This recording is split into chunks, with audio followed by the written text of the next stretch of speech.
listening to your book, reading your most recent article, there seems to be a large network of elites, which can be anything from business, successful business people, billionaires, finance people, politicians, presidents,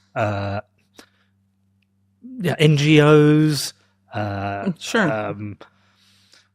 secret services. There's like this huge network of people, and I can't work out, is there a big coordinated network of elites who work together, or is it just once you get into the elites, maybe you think you can get away with a few things, you can maybe do some corrupt deals, and if you've got the right connections, you can get away with it. If you step too far out of line, that you might go to jail or be killed. I can't quite get my head around it, but that it does come across that all governments are basically mafias.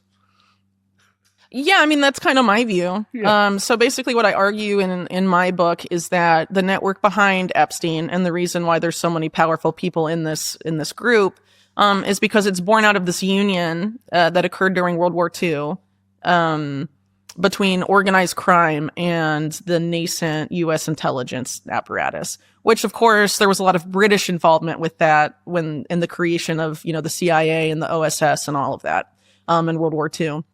But that alliance officially happened. It's known as Operation Underworld. Even though the U.S. intelligence community denied it for several decades, they now admit it. But that alliance, it was justified out of wartime necessity. We have to team up with the mob to win the war, right? But after the war, the alliance provably continued. So, ultimately, what happened then is that a lot of these rackets that were previously of organized crime, arms trafficking, drugs trafficking, sex trafficking, prostitution, whatever, became, rackets of intelligence services. In what way? Well, I mean, there's a litany of evidence of the CIA being involved in drug trafficking and arms trafficking via illegal means. For many decades.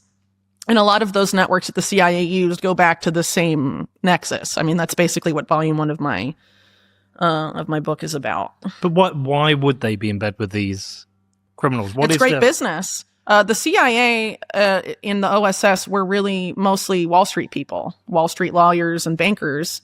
And it was great business for them to team up with these people. So basically it's a new market. It's a illegal market with state protection. And so the CIA, more often than not, has gone over the competition for those markets. And that's why you have all these scandals, but no accountability for the CIA being involved in drug trafficking, arms trafficking, and all sorts of scandals over the years. But there's never been any accountability since, there was an effort with it at during the Church Committee in the late 70s. But since then, the CIA investigates itself and exonerates itself every time.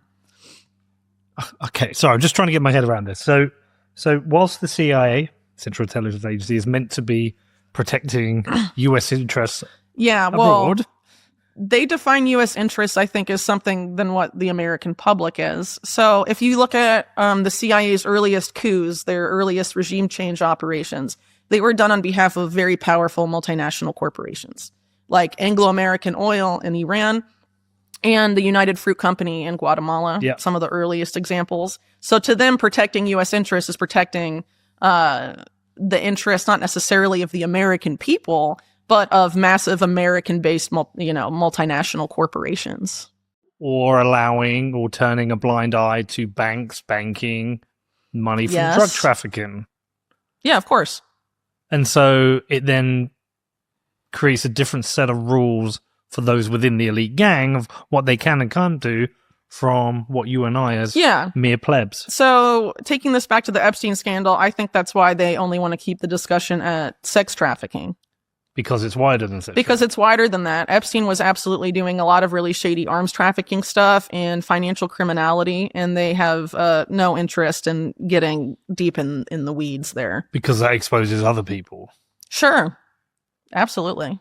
And basically, this illusion that our world operates the way, we're told it operates.